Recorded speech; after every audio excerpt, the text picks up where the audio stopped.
आफ्नै नाम र विभिन्न स्वदेशी तथा विदेशी कम्पनीको आवरणमा अफसोरमा एनसेलको शेयर कारोबार गरेर अरबौं पुँजीगत लाभ कर छली गरेका डाक्टर महतोले दूरसञ्चार नीति 2060 समेत उल्लङ्घन गरेको देखिएको छ। दूरसञ्चार नीति 2060 ले वैदेशिक लगानी भएको दूरसञ्चार कम्पनीमा 20% स्वदेशी लगानी गर्नुपर्ने व्यवस्था गरेको छ। तर गैर आवासीय नेपाली बनेका डाक्टर महतोले विभिन्न कम्पनीको तर्फबाट र आफ्नै नाममा समेत एनसेलमा नेपालीको हिस्सा हुनुपर्ने शेयर कारोबार गैर कानुनी रूपमा गरेको भेटिएको छ। गैर आवासीय नेपाली संघ एनआरएनए को स्थापना सन् 2003 को अक्टोबर 11 देखि 14 2060 असोज 24-25 सम्म काठमाडौँको सम्मेलनबाट भएको थियो।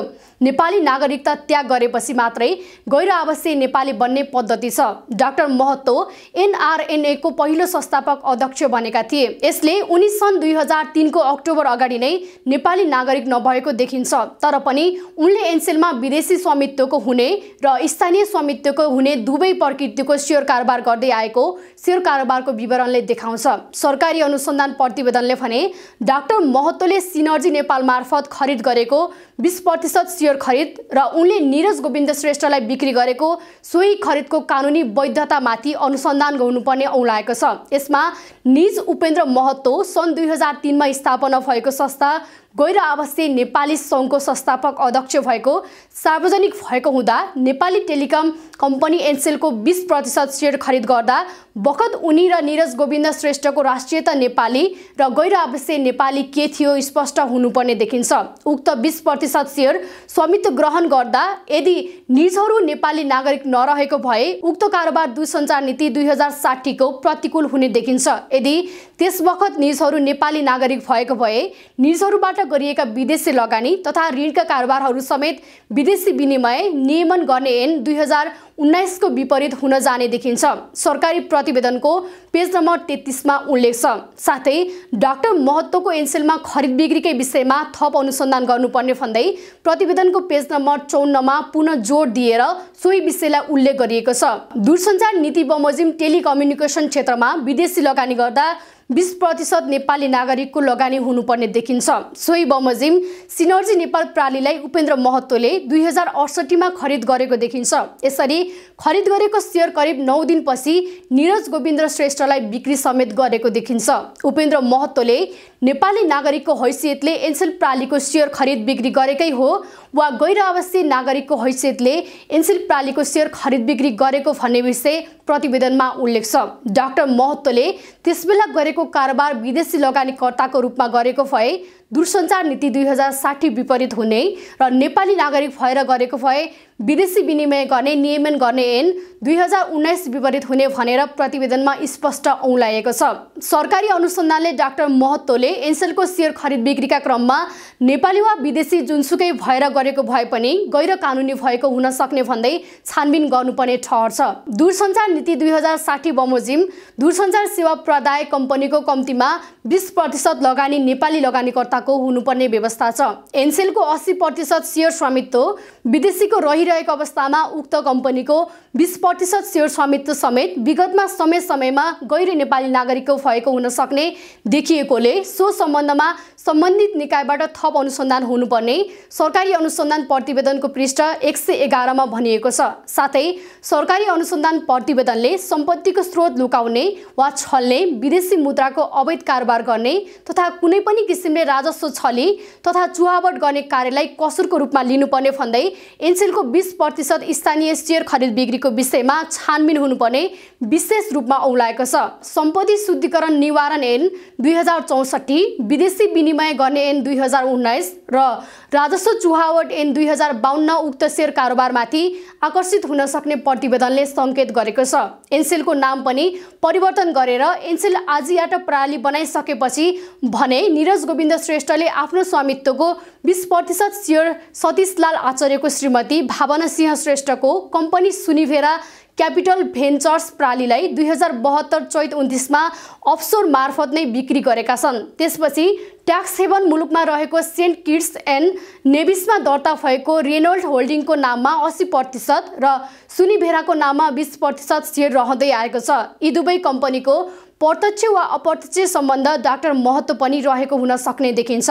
खबर हबले प्राप्त गरेको एनसेलको खरिद बिक्री सम्बन्धी प्रतिवेदनमा डाक्टर उपेन्द्र महतोले आफ्नो र विभिन्न कम्पनीको नामबाट श्रृङ्खलाबद्ध रूपमा गरेको बदमासी देखिएपछि रिपोर्टरको तर्फबाट उनको मोबाइल नम्बरमा कल गर्दा उनले कल उठाएनन्। साथै मेसेज गरेर प्रतिक्रिया माग्दा समेत उनले कुनै प्रतिक्रिया जनाएनन्। अनुसन्धान प्रतिवेदन गुपचुपमै अन्य निकाय पनि मौन। एनसेलको शेयर खरिद बिक्री विवाद सतहमा आएदेखि नै खबरदारी गरिरहेका संसदीय समिति, राजनीतिक नेता, बौद्धिक जमात तथा मिडिया पनि सो विषयमा बिस्तारै सेलाउँदै गएको देखिन्छ।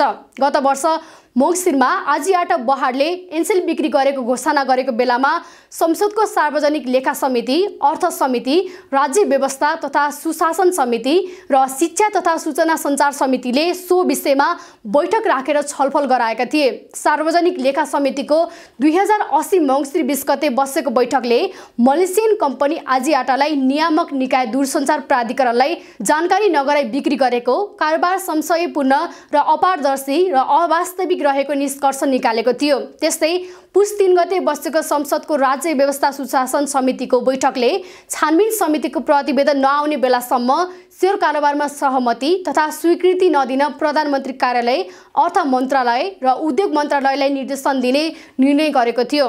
एनसेलको शेयर खरिद बिक्री भएको लगत्तै चासो दिएर छलफल गराएका संसदको सार्वजनिक लेखा समितिका सभापति ऋषिकेश पोखरेलले पटक पटक माग्दा पनि आफूलाई सरकारले प्रतिवेदन नदिएको बताएका छन्। खबर हबसँग कुरा गर्दै उनले एनसेलको खरिद बिक्रीको विषयमा आवश्यक अनुसन्धान गर्न समितिले गत वर्ष नै अख्तियार दुरुपयोग अनुसन्धान आयोगलाई पत्र लेखेको भन्दै त्यसपछाडि आफूहरूले थप छलफल गर्न छाडेको बताए। हामीले गत वर्ष नै समितिको तर्फबाट एनसेलको खरिद बिक्रीको सन्दर्भमा आवश्यक अनुसन्धान गर्न आवश्यक कारबाही गर्न अख्तियारलाई लेखेर पठाएका छौँ। बाँकी काम त अख्तियारको हो उनले भने। अर्को विषय, सरकारले हामीले त्यो प्रतिवेदन सक्कलै पाऊँ भनेर 2-3 पटक माग्यौँ तर सरकारले दिँदैन।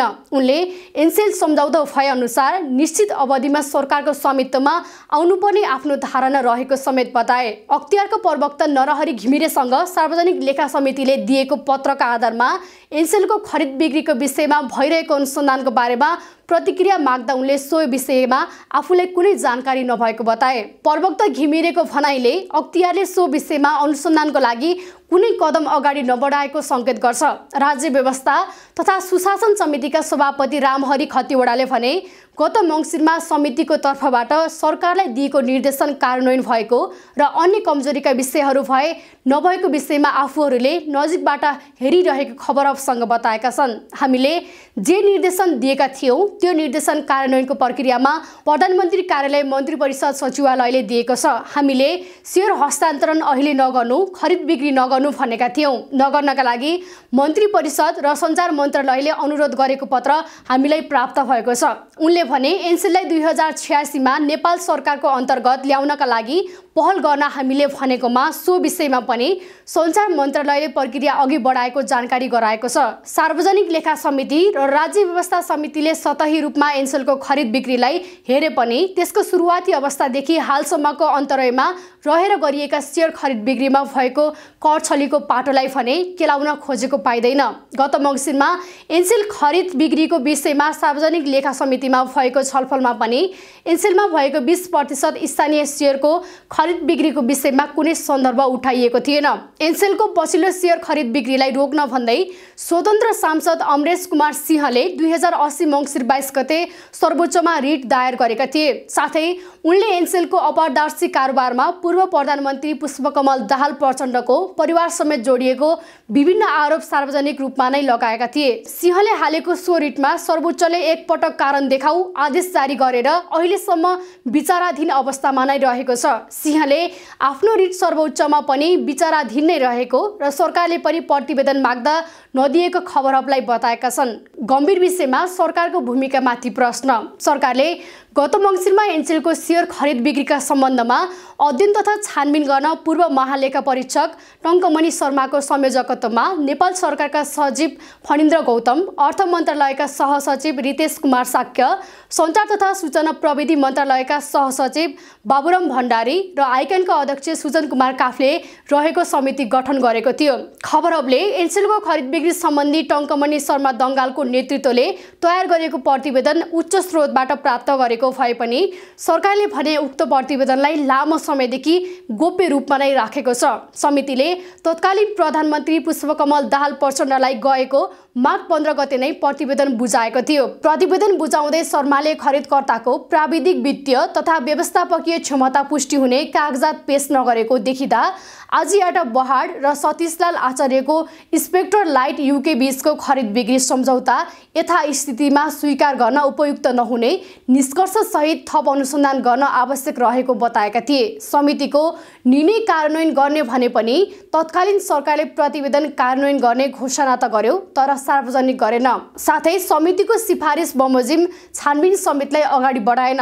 पछिल्लो सरकारी अनुसन्धान प्रतिवेदनले एनसेलको स्थापनादेखि हालसम्म सो कम्पनीको श्रृङ्खलाबद्ध सेयर खरिद बिक्रीमा निश्चित व्यक्तिको तर्फबाट ठूलो अफसोर कारोबार भएको र ठूलो मात्रामा कर छली भएको देखिएको छ। साथै एनसेलको सेयर कारोबारमा नेपालको वैदेशिक लगानी सम्बन्धी नीति 2060 को उल्लङ्घन भएको, पछिल्लो खरिद बिक्रीमा न्यून बिजय करणीय भएको, साथै एनसेलको सेयर कारोबारमा नेपालको वैदेशिक लगानी सम्बन्धी नीति 2060 को उल्लङ्घन भएको, पछिल्लो खरिद बिक्रीमा न्यून बिजगीकरण भएको, कर छल्ने योजना बनाइएको, हुन्डी, क्रिप्टो लगायतको कारोबार लगायत विषयलाई प्रतिवेदनले उठाएको छ। प्रतिवेदनमा वैदेशिक लगानीको नाममा एनसेलमा 8,60,60,792 रुपैयाँ मात्रै भित्राएर आर्थिक वर्ष 2072-73 यता मात्रै 66 अर्ब बढी रकम विदेश लगेको उल्लेख छ।